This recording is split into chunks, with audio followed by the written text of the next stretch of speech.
उत्पत्ति 1 अध्याय 1 पद। आदि में परमेश्वर ने आकाश और पृथ्वी की सृष्टि की। परमेश्वर के है का कारण बा कि परमेश्वर स्वर्ग और धरती और जो कुछ ओमे बा और मनुष्य जाति की रचना कईने और उनमें रह देना। परमेश्वर भला और बुरा के ज्ञान के पेड़ के काहे लगौना। यीशु मसीह के है और काहे केवल उहे मनुष्य जाति के एकमात्र उद्धार करता हमें। जब हमने के यीशु मसीह पर विश्वास करेने के तो काहे केवल हमने के तबे उद्धार प्राप्त कर पाएने के।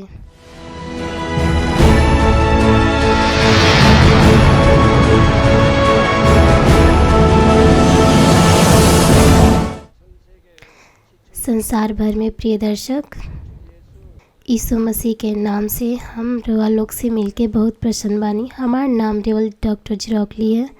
मानवीन सेंटर चर्च के सीनियर पास्टर जिसियल कोरिया में स्थित बा। जौन संदेश के प्रचार हम आज से करे जात बानी ओकर शीर्षक है क्रूस के संदेश। क्रूस का संदेश परमेश्वर के प्रावधान के मनुष्य जाति के साफ तौर पे बतावेला। ये एक गहरा भेद बा जिस समय के शुरू होखले से पहले छिपा रहल बा और ये हमनी के परमेश्वर के महान प्रेम और न्याय के एहसास दिलावेला। परमेश्वर के है का कारण बा कि परमेश्वर स्वर्ग धरती की रचना कईने और उनमें सब कुछ कईने और मनुष्य जाति की रचना कईने और ओके इमे रह देना। काहे परमेश्वर भला और बुरा के ज्ञान के पेड़ लगौना। यीशु मसीह के है और केवल काहे हुआ मनुष्य जाति के एकमात्र उद्धार करता हमें। काहे हमने के उद्धार केवल तब पाने के जब हमने के यीशु मसीह पर विश्वास करेने के। क्रूस के संदेश इस तमाम प्रश्न के उत्तर देला। जब हम सबसे पहले 1985 में प्रचार कईनी तेमें असंख्य आत्मा न केवल कोरिया वरन संसार भर में उद्धार के मार्ग की ओर अगुवाई कईनी। इस संदेश के प्रचार ऑडियो वीडियो टिप्स के द्वारा और प्रसारण के द्वारा और किताब के द्वारा फैलाल जा रहल बा। असंख्य लोग परमेश्वर के अद्भुत कार्य के इन संदेश के द्वारा कैले बाना। वो लोगों ने अपने पापों के हृदय की गहराई से पश्चाताप कईना और उस स्वर्ग राज्य के लिए सच्चा विश्वास और खरी आशा प्राप्त कर पाना। वो अपने पापी के दूर कर पाना और परमेश्वर के वचन के द्वारा चल पाना। जब वो लोगों अपने पाप के पश्चाताप करने संदेश के द्वारा और जब हम यीशु मसीह के नाम से उन लोगों की खातिर प्रार्थना करेंगे तो परमेश्वर के सामर्थ को लोग महसूस करना और उनकर बीमारी चंगा हो गई और उनकर निर्भरता ठीक हो गई और दुष्ट आत्मा उनके अंदर से निकाल दिया गई। जे केहू भी क्रूस में पाए जाए वाला उद्धार के मार्ग के सुनने और एहसास करने उ लोग परमेश्वर के सामर्थ और अद्भुत कार्य के अनुभव करने जे यीशु मसीह के नाम से कइल गइल रहल। हम प्रभु के नाम से प्रार्थना करतनी कि रउआ लोग भी ये अद्भुत कार्य के अनुभव ये क्रूस के संदेश के द्वारा करे पाएं जेकर प्रचार आज से कइल जा रहल बा। प्रिय भाई और बहन, जब आप लोग चर्च जानी और मसीह जीवन जिए नहीं जा तो आप लोगन उद्धार के मार्ग के बारे में सुनमे मसीहत में आई संक्षिप्त तौर पे हमने के समीक्षा करे के। लगभग 2000 वर्ष पहले यीशु परमेश्वर के पुत्र इस धरती पे मनुष्य जाति के उनकर पाप से छुटकारा देवे आईने।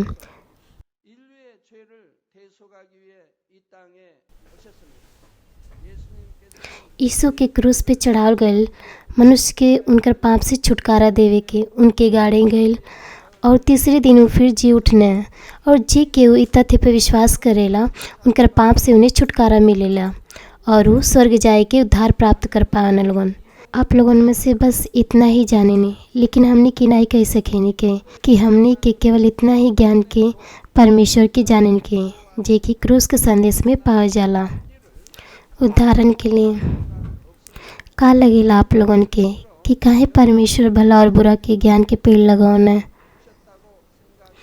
मनुष्य के पाप में गिरन के ये रहल कि आदम भला और बुरा के ज्ञान के वृक्ष से फल खैना। अगर वो फल रहल नहीं रहत तो आदम पाप नहीं करते हैं और वो हमेशा के लिए अदन के वाटिका में वो शांतिपूर्वक रहते हैं। तो कहा परमेश्वर के भला और बुरा के ज्ञान के पेड़ नहीं लगाए चाहिए? काहे परमेश्वर वो वृक्ष के वहाँ लगाना है जहाँ से आदम खा सकत रहना? का परमेश्वर जानत नहीं रहना कि आदम भला और बुरा के पेड़ में से फल खाइए? परमेश्वर सर्वज्ञानी और सर्वसमर्थी परमेश्वर है और निश्चित तौर पर ये बात के जानत रहना। तो भी परमेश्वर भला और बुरा के ज्ञान के वृक्ष वहीं लगाना का कारण बाई कर? का आप लोगों ने इस प्रश्न के उत्तर साफ तौर पर दे सके नहीं जा? का ये प्रश्न के उत्तर कहीं आप साफ तौर पर से सुन ले बानी? हालांकि ऐसा नहीं बा कि हमनी के उद्धार ना हुई यदि हमनी के ना जाने के कि परमेश्वर काहे भला और बुरा के ज्ञान के वृक्ष लगावने। यदि हमनी के अपन पाप से पश्चाताप करे के और यीशु मसीह के अपन उद्धारकर्ता ग्रहण करे के तो हमनी के उद्धार प्राप्त कर पावल जाई। लेकिन हमनी के क्रूस में पाए जावे वाला गहरे तत्व के जाने के तौर हमनी के खरा विश्वास प्राप्त कर पावल जाई। आप लोगन परमेश्वर के इच्छा और उनके हृदय के साफ तौर पे जान पाई में जा और एक विजयी मसीह जीवन जी पावल जाए। आप लोगन दुष्ट के अभिलाषाओं के दूर कर पाई में और परमेश्वर के संतान बनने की आनंद ले पाई में जो कि ज्योति बा। आई एक उदाहरण हम देते बानी। जब आप लोगन एक संतरा खानी तो इससे आप लोगन के लाभ मिलला।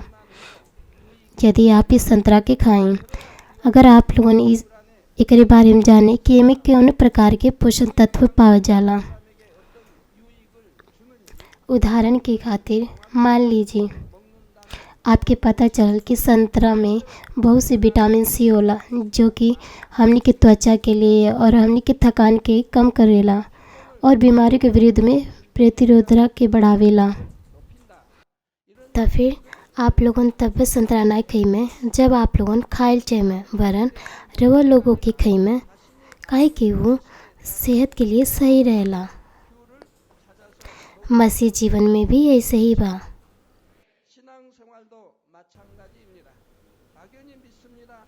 ये कहने के बजाय कि हमने के केवल विश्वास करने के आपके साफ तौर पर क्रूस में पाए जाने वाले प्रधान के जाने चाहिए और परमेश्वर की इच्छा के अनुसार जीवन जीवे चाहिए। केवल तबे आप लोग स्वर्ग राज्य में बलपूर्वक जोर कर पाई में और परमेश्वर के सच्चा संतान होए के नाते एक सच्चा जीवन जी सके नहीं जा। हमकी आशा बा कि आप लोगों के क्रूस के संदेश के आप लोगों रोटी बने में जेकर प्रचार आज से कई जा रहा बा। हम प्रभु के नाम से प्रार्थना करते नहीं कि आप लोगों परमेश्वर के उद्धार के प्रधान के एहसास कर में जा जो क्रूस के संदेश में पाए जाला और ये आप लोगों के खातिर ताकत और अनुग्रह बनी और एकर प्रचार अब से कई महीनों तक हुई। मसीह में प्रिय भाई और बहनों, क्रूस के संदेश में जो पहला हिस्सा आप लोगों सीख में जा वो है कि परमेश्वर के विषय में बातें। इस संसार में बहुत से लोग कहने कि क्यों परमेश्वर बटले नहीं बा और कुछ दूसरे लोग ऐसे भी बाने जो मनुष्य की कल्पना के द्वारा बनाए गए ईश्वर की आराधना करना या फिर परमेश्वर के रचित द्वारा परमेश्वर के सम्मान ठहराकर उनका आराधना करना लोगों। यद्यपि हमने के ओके ना देख पाए कि परमेश्वर निश्चित तौर पे अस्तित्व में बना और केवल एक ही परमेश्वर बना जिकर हमने के आराधना करे के चाहिए। परमेश्वर ब्रह्मांड के रचयिता है, सब चीज़ें के रचयिता है और मनुष्य जाति के रचयिता है। उस सब चीज़ें के न्यायी और शासक हैं। परमेश्वर कौन प्रकार के शासक हैं? हालांकि मनुष्य के लिए परमेश्वर के बतावे आसान नहीं बा। मनुष्य एकमात्र प्राणी है। परमेश्वर मनुष्य के तमाम सीमाओं से परे बने। परमेश्वर असीमित बने। चाहे हमने के कितना भी अपनी ज्ञान के द्वारा सोच विचार करे कि हमने के पूरा तरह से ना तो समझ पावल जाए और न ही परमेश्वर के बारे में जान पावल जाए। पर यद्यपि हमने के परमेश्वर के बारे में जान नहीं पावल जाए लेकिन तो भी कुछ ऐसा आधारित चीज़ बा कि जेकर परमेश्वर के संतान होने के नाते हमने के जानल जाए। हम 4 अलग अलग पहलू में बात करम कि परमेश्वर के हैं। सबसे पहला, परमेश्वर स्वर्ग धरती के रचयिता हैं। उत्पत्ति 1:1 कहला, आदि में परमेश्वर ने आकाश और पृथ्वी की रचना की। उत्पत्ति के 1 अध्याय हमने के बतावेला कि 6 दिन तक परमेश्वर स्वर्ग और पृथ्वी की रचना कुछ नहीं से वरन अपने वचन से कहना, और 6 दिन के सृष्टि के अंतिम दिन में वो पहला मनुष्य आदम के बनौना, जी तमाम मनुष्य जाति के पूर्वज बनना। यही प्रकार से काहे कि मनुष्य परमेश्वर के हाथ से बनावल गईल बाना, यही से वो कहीं न कहीं परमेश्वर के अस्तित्व के अपने दिल में के गहराई में महसूस करना। सपोपदेशक 3:11 में कहलवा, उसने सब कुछ ऐसा बनाया कि अपने अपने समय पर वो सुंदर होते हैं। फिर उसने मनुष्य के मन में अनादि और अनंत का ज्ञान उत्पन्न किया। तो भी जो काम परमेश्वर ने किया है वह आदि से अंत तक मनुष्य बुझ नहीं सकता। जैसे कहल गईल बा, परमेश्वर मनुष्य के हृदय में अनादि अंत के ज्ञान के उत्पन्न कइले बाने, काहे कि उनकरे पास ई बा। यही से जेकर विवेक भला बा धुंधला तौर पे परमेश्वर के अस्तित्व के स्वीकार करेन लोग के खोजन, भले ही वो परमेश्वर के बारे में न तो जानन और न तो सुनन। यहाँ तक कि उ लोग में भी जे ई कहेला कि हम तब परमेश्वर पे विश्वास नहीं करेनी, उ लोग में भी ऐसे ही बान जे आए वाला जीवन के बारे में सोच के डेराना लोगन, कि ई सोच के डेराना लोगन कि का होई जब स्वर्ग और नरक होई त। यही से उ लोग भलाई में जीवन जिए की कोशिश करें कि उ लोग नरक में न जाएं। रोमियो 1:20 कहला, क्योंकि उसके अनदेखे गुण अर्थात उसकी सनातन सामर्थ और परमेश्वर जगत की सृष्टि के समय के उसके कामों के द्वारा देखने में आते हैं, यहाँ तक कि वह निरुत्तर है। यहाँ पर लिखल बा, हालांकि परमेश्वर के अनदेखे गुण और ईश्वरत वो हमनी के दिखाई नहीं देला, तो भी तमाम चीज़ में देखल जा सकेला। एकर मतलब ई बा कि हमनी की कई के बहाना नहीं बना पावल जाई कि हमनी के परमेश्वर पे विश्वास यही से नहीं कहीं।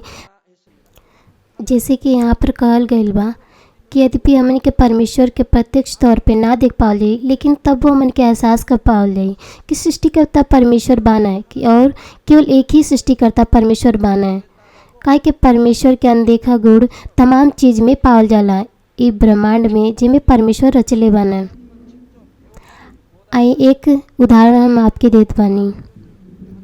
इस संसार में बहुत से लोग बाना,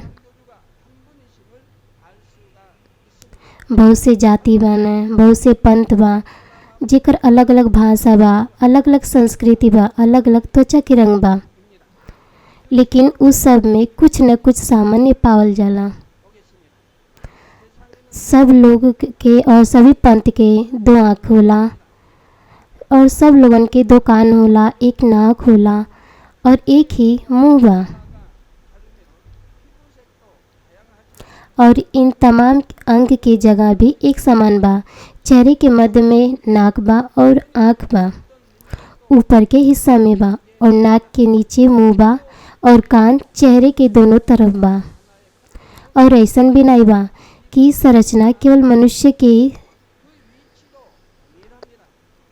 जानवर के साथ भी बा, और हवा के पक्षी के साथ भी बा, और कीड़ा मकोड़े के और समुद्र के मछली के साथ भी ऐसे ही बा, प्रत्येक जाति के विशेष अनुसार, लेकिन आधारित तौर पर उनकर रचना एक जैसन बा। और साथ ही साथ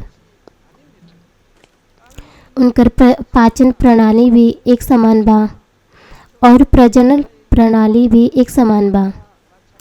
इस समानता के कारण बा ई बा काहे कि सब चीज़ केवल एक ही सृष्टिकर्ता परमेश्वर के बनावल गईल बा।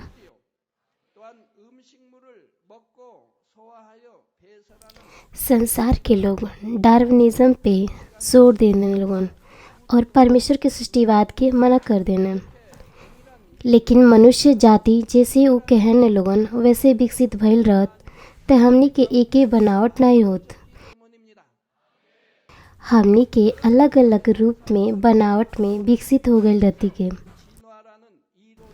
और साथ ही साथ सृष्टिकर्ता एक नहीं रहते ते मनुष्य और जानवर के एक जैसन ढांचा नहीं रहत।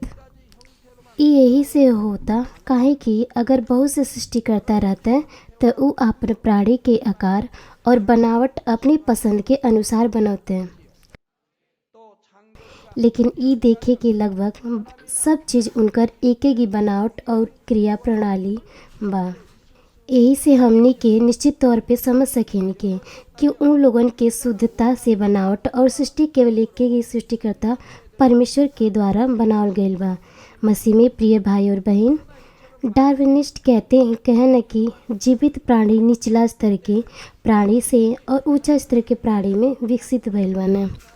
लेकिन उत्पत्ति 1:21 पद कहला, इसलिए परमेश्वर ने जाति जाति के बड़े बड़े जल जंतुओं की और उन सब जीवित प्राणियों की भी सृष्टि की जो चलते फिरते हैं, जिनसे जल बहुत ही भर गया, और एक एक जाति के उड़ने वाले पक्षियों की भी सृष्टि की, और परमेश्वर ने देखा कि अच्छा है। और साथ ही उत्पत्ति 1:25 पद, सो परमेश्वर ने पृथ्वी के जाति जाति के वन पशुओं और जाति जाति के घरेलू पशुओं को और जाति जाति की भूमि पर सब रेंगने वाले जंतु को बनाया, और परमेश्वर ने देखा कि अच्छा है। समय के बीतले और रूप में थोड़ा से बदलाव भइल बा, लेकिन परमेश्वर सब कुछ उनकर जाति जाति के अनुसार बनौले बना। मछली से कोनो जलचर प्राणी नहीं बनल और ना ही जलचर प्राणी से कोनो पक्षी। और ऐसन भी नहीं बा कि कोनो बंदर से कोनो मनुष्य बनल बा। बंदर के बंदर बनावल गइल बा और मनुष्य के मनुष्य। और साथ ही केवल मनुष्य ही एक ऐसा अस्तित्व बनावल गइल बाने जे परमेश्वर के स्वरूप में बाने, जेकरे पास आत्मा और प्राण बा।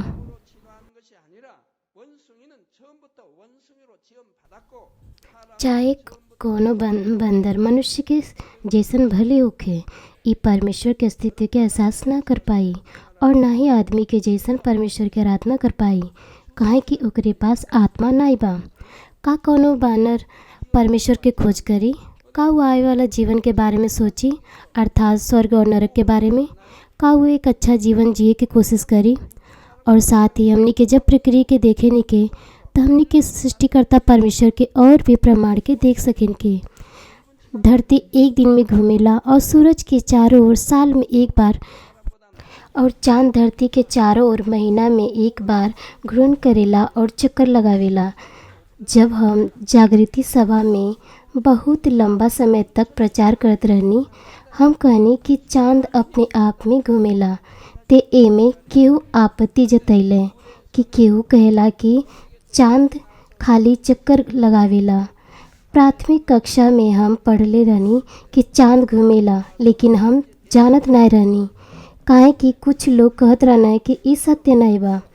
वही से हम अपने अध्यापक से पूछनी कि का चांद घूमेला या नहीं। केहू तो कहले हाँ, लेकिन कुछ लोग कहना कि हमके नहीं पता बा। वही से हमके कुछ खोज करे के पड़ल, और हम पाइनी कि चांद भी घूमेला, लेकिन हमने के काहे हर वक्त केवल एक ही सतह के देखे के इहो बतावल जा सकेला, लेकिन हमरे पास समय नहीं बा। लेकिन कृपया जान ली कि चांद भी घूमेला और धरती के चारों ओर ही एक बार एक महीना में चक्कर लगावेला।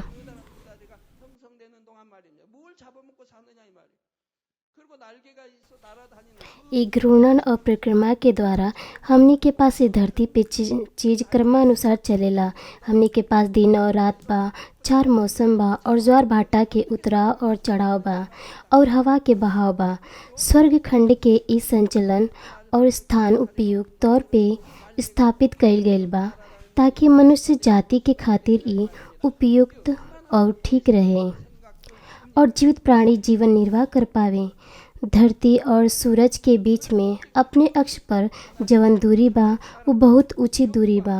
अगर ये बहुत सूरज के पास रही तो बहुत गर्मी हुई, और बहुत दूरी रही तो बहुत ठंडा हो जाए।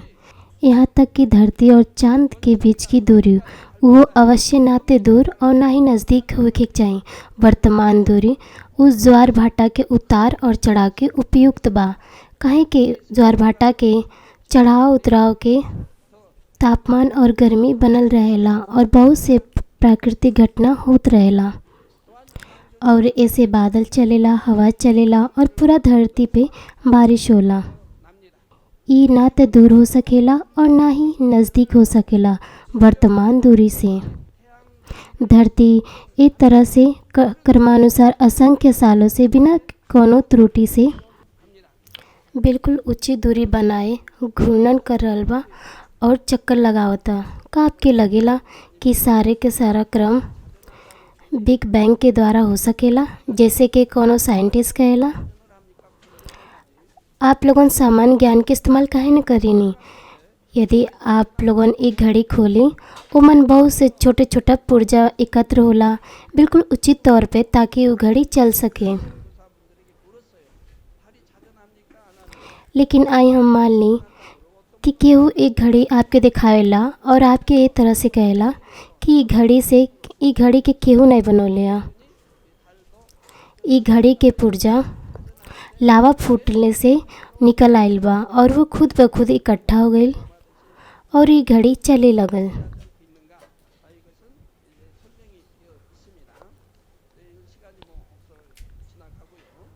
का आप लोगों ने ये बात पे विश्वास कर पाई में? अगर आप लोगन मूर्ख ना होई तो आप लोगन कबो विश्वास ना कर में। तो फिर ई कहल कि संसार में और जौन कुछ एमे बा ई विकासवाद से बनल बा, ई कहले से एकर कम मतलब बनेला। तो फिर कैसे इतना बड़ा ब्रह्मांड के संचलन जे कोनो घड़ी के तुलना में कई ज़्यादा उचित और सटीक बा, कैसे कोनो घटना के नतीजा हो सकेला? कैसे इतना बड़ा जटिल ब्रह्मांड एक टाइट रूप में खुद से संचलित हो सकेला? ई संभव बा काहे कि ये ब्रह्मांड में सब कुछ के बनावट और सृष्टि परमेश्वर कैले बाने और वह एक ही चलावे न। सृष्टिकर्ता परमेश्वर अपन सामर्थ्य से तमाम चीज़ के बनौले आने और ओके संचालित करे न। काहे कि हमने के पास ये प्रकार के प्रमाण बा, वैसे केहू कोनो बहाना नहीं बना पाई अंतिम के न्याय दिन में। केहू भी नहीं कह सकेला कि हम सोच के रहनी कि कोनो परमेश्वर बटले नहीं बना।